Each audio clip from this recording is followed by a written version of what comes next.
thank you all for being here tonight. It's an unusual day. You know, it's not often you wake up in the morning and your first meeting is with the Pope and your last meeting is a dinner with the President of the United States. That's a heck of a day. But it actually is an honor to be a part of this administration, Mr. President. It's actually a very unique situation. I don't know how many of you got to see the President's speech in Saudi Arabia. I think it will go down as one of the most profound foreign policy speeches in American history. And where it outlined a vision for the future and a vision of prosperity. And I tell people, we have a president of peace. In fact, I'll tell you kind of an aside, one of the cardinals I was meeting with, Mr. President, the day before the papal mass said to me, you know, it's very unusual for us. It's, you know, we have an American president that wants peace, and it's some of the Europeans that are constantly talking about doing war stuff. So it's kind of the world's upside down in their mind right now. It's usually the other way around. And it's a great honor to work for a president who literally spends half his day, maybe more, trying to stop wars, end wars, prevent wars. And it's an extraordinary thing to be a part of, and thank you for your leadership on that front. He's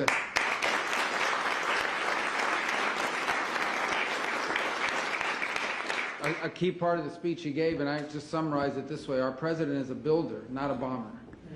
He wants to make things, he wants to build things, he wants people to have prosperity and to be happy. And frankly, he knows we have to have national defense because, of course, that's the world we live in. But I think one of the things that troubles him deeply is how much money has to be spent on some of his military and war, because it's just the way the nature of the world is. He'd much rather be spending growing the economy and doing the deals that we've seen, and he's trying to convince other countries of that as well. It's an honor to be a part of this tonight for a few moments because you have an opportunity here. You know, the Kennedy Center is a showcase of American excellence in arts and culture, and that's what it needs to be again. And the work that Rick and his team are doing, both to bring the building and the actual function of the organization to reflect that, but the programming is the other thing we're really excited to see, the programming, the shows that are coming, that will be a highlight of American excellence and of American culture and American entertainment. And just so you know the influence that American culture has around the world in a positive way, a few months ago, the President hosted the Prime Minister of Italy down in Florida, and her English is excellent, very good English.